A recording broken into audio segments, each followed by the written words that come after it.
नमस्कार दोस्तों। आज हम टीसीएस पैटर्न इंग्लिश ग्रामर के कुछ क्वेश्चन देखेंगे। तो फर्स्ट क्वेश्चन है, choose the correctly spelled word. Easy question है, इसका आंसर होगा सी, हॉटीनेस। हॉटीनेस मतलब अभिमान या गुरूर। नेक्स्ट क्वेश्चन है, choose the correctly spelled word. इसका आंसर है इजी है, grammar. Option number C, grammar. Next question है, select the most appropriate option to fill in the blank. Her parent always dash her in her studies. Blank में कौन सा option आ सकता है? A encourage, B interested, C impressed, D expected. तो most suitable है encourage. Encourage का मतलब है प्रोत्साहित करना। बाकी के तीन ऑप्शन नहीं आ सकते, उनका मीनिंग अलग है। Question number 4, select the most appropriate antonyms of the given word.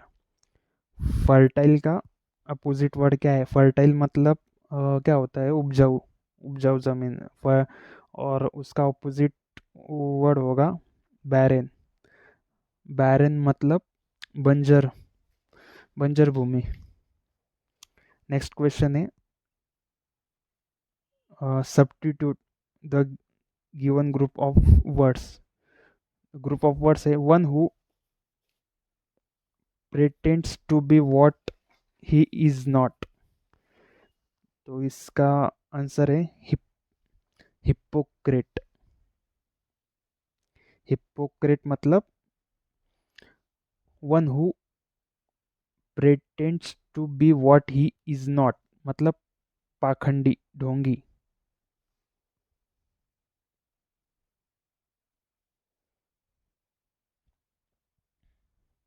Next question है,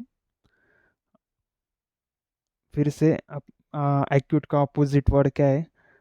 एक्यूट का अपोजिट वर्ड है ब्लंट। एक्यूट मतलब क्या होता है? शार्प। और ब्लंट मतलब क्या होता है? Not having a sharp edge of point, मतलब बोथरा या कून कह सकते हैं। नेक्स्ट क्वेश्चन है, सिनोनिम्स का क्वेश्चन है। सिनोनिम्स, डीपन का सिनोनिम्स क्या है?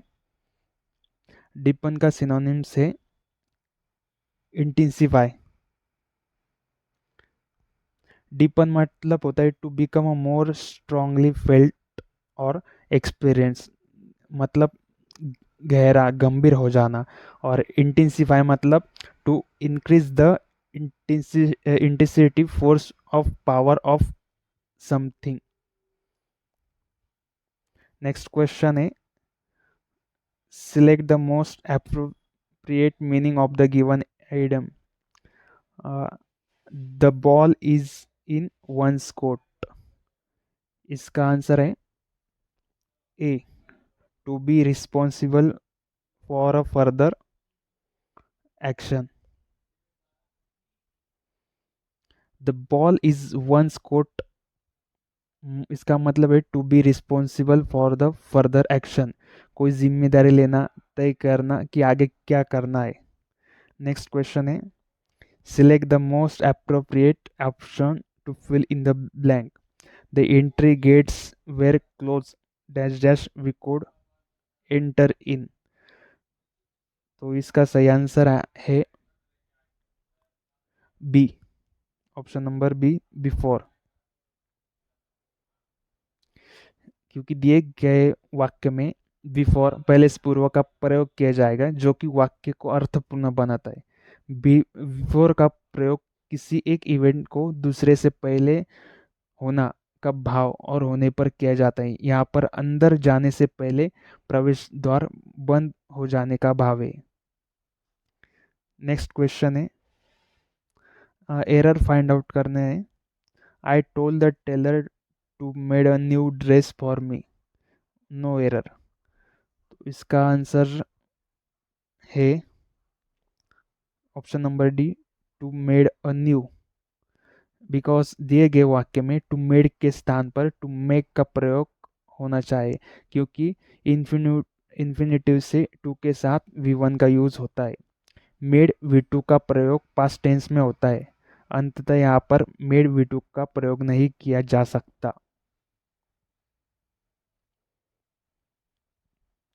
Next same question, the lady standing in the corner is fat, no error. Error find out करना है फिर से। इसका आंसर है बी, नो एरर। इसमें कुछ भी गलत नहीं है। नेक्स्ट क्वेश्चन है, select the most appropriate option to substitute the underline segment in the given sentence.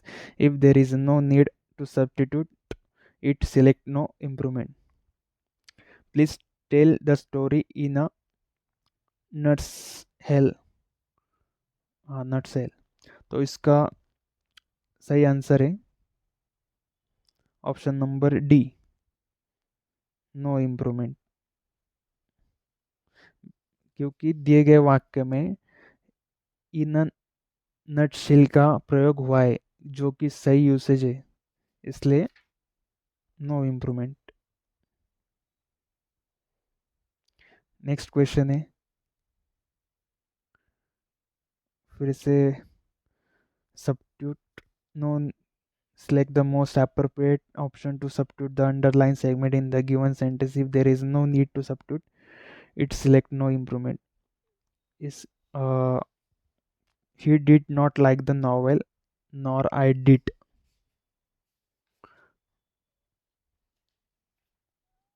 इसका सही आंसर है option number A, nor did I.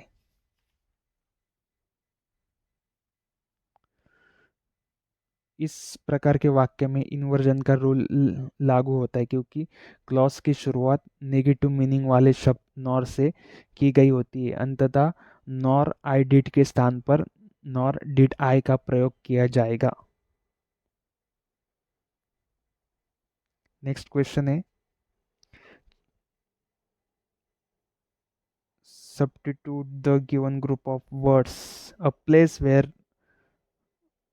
nuns live and work।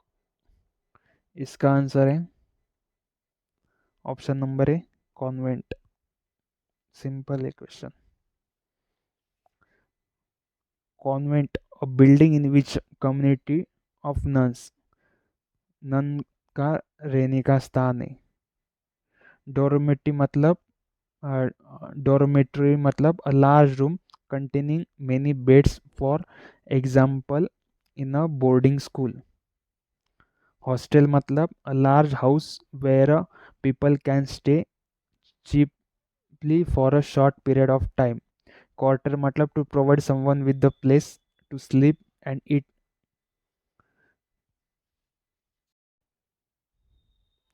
15 number question, find the part of given sentence that has an error in it। if there is no error, choose no error। Error find out करना है। इसका answer है for we, option number A, for we. Because दिए गए वाक्य में we subjective case की जगह अस ऑब्जेक्टिव केस का प्रयोग किया जाएगा, क्योंकि वाक्य में प्रीपोजिशन फॉर आए जिसका ऑब्जेक्ट लिख जाना चाहिए। अंततः ऑब्जेक्टिव केस का प्रोनाउन अस आएगा। नेक्स्ट क्वेश्चन है, select the most appropriate option to fill in the blank, that dash you like some water. Simple question है। इसका आंसर है would. Would you like some water, because दिए गए वाक्य में भावानुसार according to its meaning would modal का प्रयोग होगा, क्योंकि यहाँ पर पोलाइट रिक्वेस्ट का भाव है जिसमें पानी के लिए पूछा गया है। अन्य शब्दों के लिए डू, शाल तथा कैन का प्रयोग इस भाव में नहीं होता है। 17 question, select the most appropriate synonyms of the given words. Courage का मीनिंग क्या है? इसका अर्थ है valour. Option number B, courage का मीनिंग है वैल्यूअर।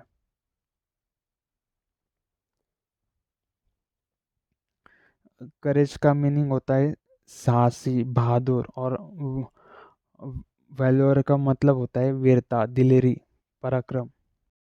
नेक्स्ट क्वेश्चन है, select the most appropriate option to fill in the blank. We must start now dash dash, it will be too late. इसका option है और option number C, because दिए गए वाक्य में दो इक्वल रैंक की क्लॉजेस को जोड़ जोड़ जाना है, इसलिए कंजक्शन और का प्रयोग होगा।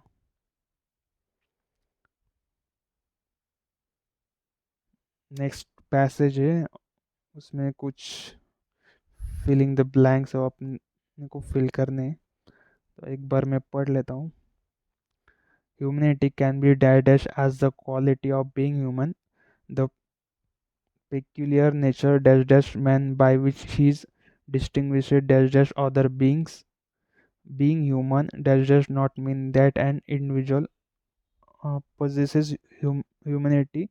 One of the outstanding example of extraordinary humanity in a human being has been portrayed beautifully by Mother Teresa.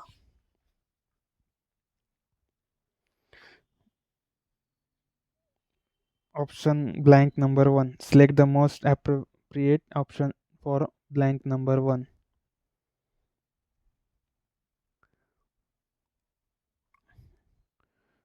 Humanity can be dash as the quality of being human. इसका आंसर है सी, define. Next question है, select the most appropriate option for blank 2. Blank 2 में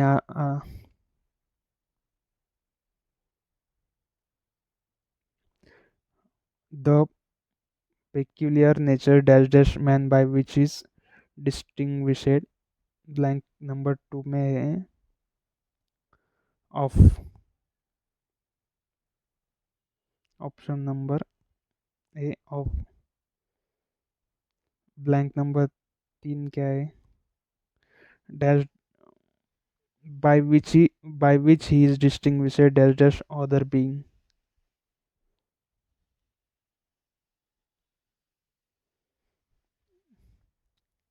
option number D from.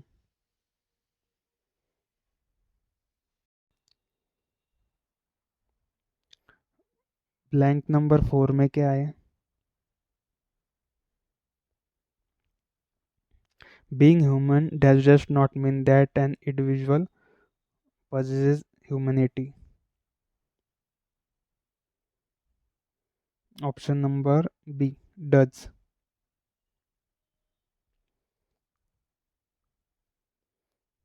Blank number 5,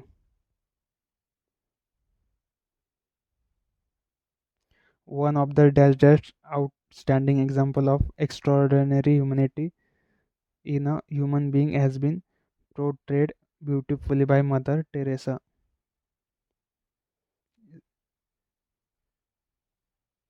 इस इसका answer है option number सी most.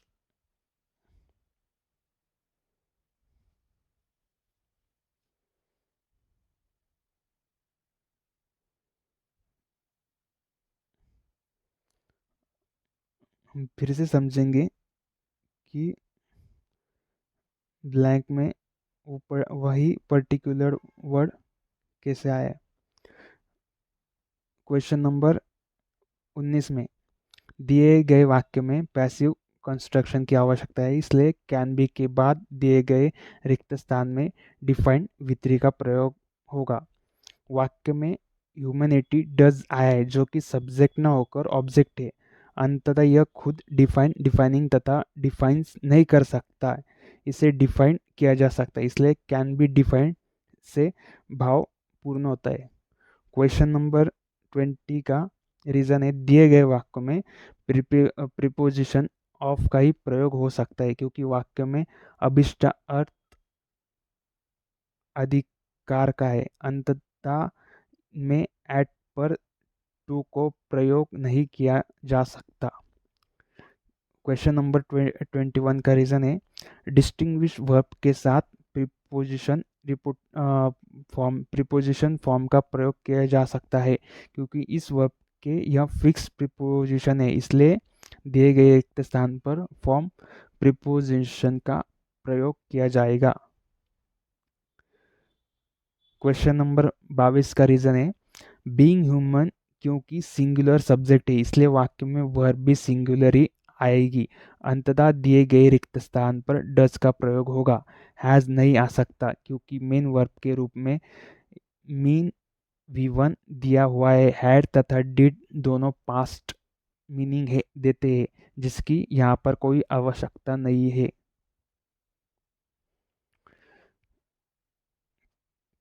Question number 23 का reason है दिए गए वाक्य के रिक्त स्थान से पूर्व वन ऑफ द आया। अंततः यहाँ पर सिर्फ सुपरलेटिव डिग्री का एडजेक्टिव आ सकते हैं, इसलिए रिक्त स्थान पर मोस्ट का प्रयोग किया जाएगा। मोर कंपेरेटिव डिग्री है मस्ट तथा मेनी पॉजिटिव डिग्री का प्रयोग यहाँ पर नहीं हो सकता, क्योंकि आर्टिकल द का प्रयोग हुआ है। अब देखेंगे question number 24। Select the most appropriate option to substitute the underlined segment in the given sentence. If there is no need to substitute, if it select the no improvement. The father with his children the father with his children were expected to attend function. इसका answer है option number D was.